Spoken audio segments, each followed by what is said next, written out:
intro siya si Rafi Tolpo. Galit sa masama, akala ko totoo. Pero pag nakita niya si Liza, takot din pala to.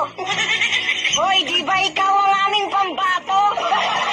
Huwag kang matakot, gamitin mo ang bunganga mo na walang sinasanto. Akala ko ba tagapagtanggol ka ng mga Pilipino? Bakit ngayon hindi ko na alam kung ikaw ay napaano? Tila nananahimik ka, takot ka mabawasan ang supporters mo, no? Alam mo, sir, hindi na mabilang ang kanilang pagkakamali. Bakit hindi ka man lang nagsasalita? Totoo ba na ikaw ay makapili? Sir Rafi, noon busis ka ng mga inaapi. Ngayon bigla ka na lang naging pipe. Huwag mong isipin kung ang makakalaban mo ay higante. Sapat na sa mga tao na malaman nila na ikaw ay tunay na kakampi.